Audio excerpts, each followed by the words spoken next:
Oke baik, Assalamualaikum warahmatullahi wabarakatuh. Bapak Ibu guru yang terhormat, jumpa lagi di channel Gorobat21, channelnya para guru Indonesia, konsisten menyampaikan info valid, komitmen melawan berita hoax. Nah Bapak Ibu, baru-baru ini Menteri Pendidikan tuh mengeluarkan sebuah edaran Bapak Ibu. Mari kita cek. Nah ini dia Bapak Ibu, surat edaran Menteri Pendidikan Dasar dan Menengah nomor 18 tahun 2026. Ini dikeluarkan Menteri Pendidikan baru-baru ini Bapak Ibu, kita lihat tanggalnya di sini tertanggal 10 Juli 2026. Jadi memang baru beberapa hari yang lalu, 5 hari yang lalu dikeluarkan. Ini jelang mulai tahun ajaran baru Bapak Ibu. Apa sih surat edaran ini? Berlaku semua untuk semua jenjang pendidikan Bapak Ibu ya. Ya, ini terkait pembatasan penggunaan gawai atau HP atau smartphone di sekolah Bapak Ibu. Ini kan salah satu problem atau salah satu tantangan di dunia pendidikan saat ini adalah bagaimana kemudian peserta didik atau anak itu bijak dalam menggunakan HP, baik di rumah terutama dalam konteks ini di lingkungan sekolah.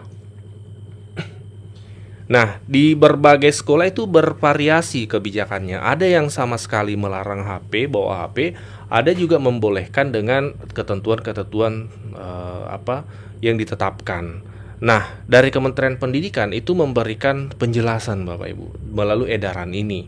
Mari kita baca supaya kita bisa memahami dan ini bisa diterapkan di masing-masing sekolah. Dalam rangka mewujudkan satuan pendidikan sebagai ruang yang aman, nyaman, dan mendukung tumbuh kembang murid secara optimal, diperlukan upaya menciptakan lingkungan belajar yang kondusif, berkarakter, serta meminimalkan berbagai distraksi yang mengganggu proses pembelajaran. Penggunaan gawai yang tidak tepat selama berada di satuan pendidikan berpotensi mengurangi konsentrasi belajar, menurunkan kualitas interaksi sosial antar murid, meningkatkan resiko penyalahgunaan teknologi digital termasuk perundungan cyber, serta berdampak pada kesehatan fisik maupun mental murid. Saya rasa kita semua sepakat dengan hal ini Bapak Ibu. Di sisi lain, teknologi digital tetap memiliki manfaat sebagai sarana pembelajaran apabila digunakan secara terarah, proporsional, dan bertanggung jawab.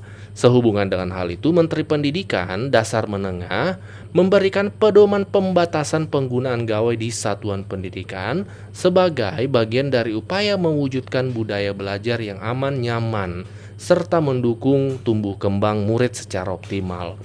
Jadi maksud tujuan dari edaran ini adalah sebagai pedoman bagi Pemda dan satuan pendidikan dalam melaksanakan pembatasan gawai. Nah, kita di sini Bapak Ibu cek apa sih isi edarannya Bapak Ibu. Isi edarannya yang pertama, pembatasan penggunaan bukan pelarangan. Jadi kita juga sepakat bahwa HP atau smartphone atau gawai ini juga ada sisi manfaatnya, bisa digunakan dalam proses pembelajaran yang relevansinya kuat dengan era saat ini. Sehingga di sini redaksinya memang bukan pelarangan tapi pembatasan, ya. Poin 1 di sini dijelaskan pembatasan penggunaan bukan pelarangan, yaitu gawai dibatasi penggunaannya selama kegiatan belajar dan kegiatan satuan pendidikan berlangsung, namun tetap dapat digunakan untuk mendukung pembelajaran di bawah pengawasan pendidik. Jadi boleh dibawa ke sekolah, tapi tentu ketika digunakan untuk mendukung pembelajaran dan juga di bawah pengawasan pendidik Bapak Ibu, di bawah pengawasan guru dalam hal ini. Kemudian, jadi bukan konteksnya sama sekali dilarang bawa ke sekolah. Kalau ada pembelajaran yang membutuhkan gawai atau HP itu dalam edaran ini kalau kita simak ya, itu dibolehkan. Ya, tapi dengan catatan itu memang mendukung pembelajaran dan di bawah pengawasan pendidik. Yang kedua, perlindungan anak sebagai dasar, yaitu pembatasan ditujukan untuk melindungi murid dari resiko adiksi digital, kecanduan digital, paparan konten negatif, perundungan cyber, kekerasan berbasis daring, serta menjaga kesehatan fisik dan mental murid. Tentu kita sepakat dengan hal ini Bapak Ibu, menghindari ketergantungan terhadap atau kecanduan ya terhadap HP ya. Kemudian hal-hal negatif dari dunia digital. Sehingga memang perlu pembatasan. Yang ketiga, penguatan literasi digital, yaitu pembatasan penggunaan diiringi dengan sosialisasi literasi digital, etika bermedia sosial, keamanan digital, pemanfaatan teknologi digital secara bijaksana. Kemudian, partisipasi dan kolaborasi, yaitu Pelaksanaan pembatasan melibatkan Pemda, satuan pendidikan, pendidik, tenaga kependidikan, orang tua, dan murid. Kemudian yang kelima, evaluasi berkala, yaitu sekolah melakukan evaluasi terhadap pelaksanaan kebijakan sebagai dasar penyempurnaan implementasi. Yang keenam, kejelasan tata kelola, yaitu pembatasan penggunaan HP gawai memiliki tujuan, pengecualian, mekanisme pelaksanaan, dan mekanisme pengawasan yang jelas. Kemudian yang kedua, kepala satuan pendidikan didorong untuk melakukan penyesuaian tata tertib satuan pendidikan mengenai kebijakan pembatasan penggunaan HP di satuan pendidikan sesuai dengan karakteristik, kebutuhan, dan kondisi masing-masing satuan pendidikan mengacu pada edaran ini. Jadi Bapak Ibu, kepala satuan pendidikan, kepala sekolah, guru-guru ini didorong untuk dalam tata tertib di sekolah itu ada penyesuaian dengan kebijakan dalam edaran ini bahwa memang itu penggunaan HP atau Sugawai itu dibatasi. Tapi juga tidak dilarang Bapak Ibu, artinya boleh saja dibawa ke sekolah kalau memang tujuan pembelajaran ya, tapi sekali lagi dengan pengawasan guru. Jadi menyesuaikan dengan karakteristik masing-masing satuan pendidikan, kebutuhannya menyesuaikan dengan kebutuhan dan kondisi masing-masing sekolah.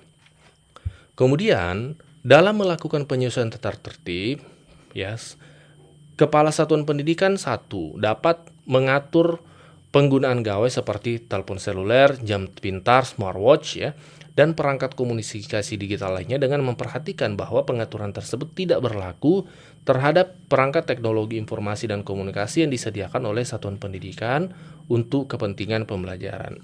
Yang kedua, mempertimbangkan pengaturan penggunaan gawai agar tidak mengganggu proses pembelajaran. Selama kegiatan belajar dan kegiatan satuan pendidikan berlangsung, penggunaan gawai dilakukan secara terbatas sesuai kebijakan satuan pendidikan. Kemudian penggunaan gawai dalam kegiatan pembelajaran hanya dilakukan berdasarkan pertimbangan profesional pendidik serta disesuaikan dengan kebutuhan, tujuan, dan karakteristik pembelajaran.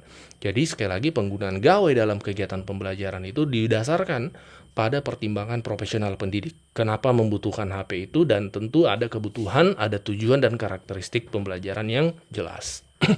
Kemudian, mekanisme penyimpanan gawai dilakukan secara aman, mudah diawasi, dan disesuaikan dengan kondisi serta kemampuan satuan pendidikan. Jadi memang Bapak Ibu di sini ada penjelasan bahwa mekanisme penyimpanan gawai di sekolah itu dilakukan tentu dengan aman.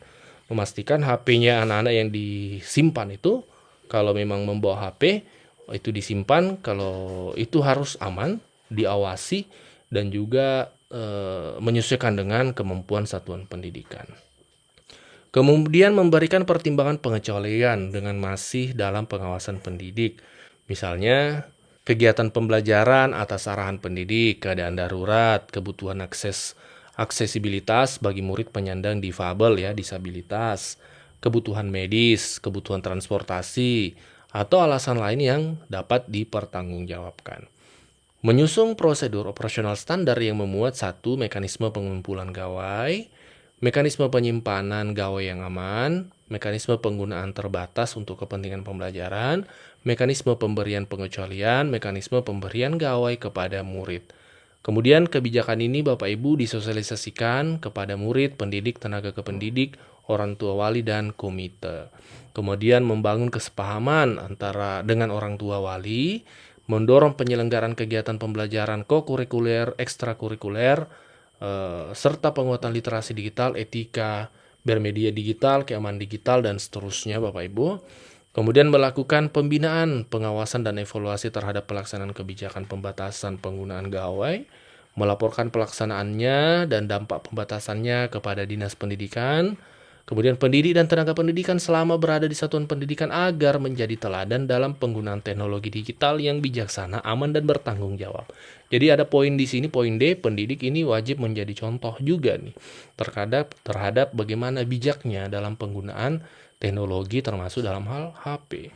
Nah, di sini kemudian yang bagian E, orang tua dapat mendukung pelaksanaan kebijakan pembatasan ini, membiasakan penggunaan HP secara bijaksana di lingkungan keluarga juga, menerapkan prinsip 3S, screen time, screen zone, dan screen break Kemudian bekerja sama dengan sekolah, kemudian memanfaatkan panduan literasi digital untuk orang tua.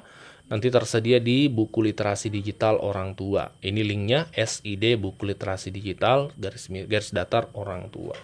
Kemudian ada juga yang KF untuk Pemda yang terkait memfasilitasi sosialisasi dan seterusnya Bapak Ibu. Edaran ini resmi dari Menteri Pendidikan nomor 10 2026. Jadi bukan pelarangan tapi pembatasan.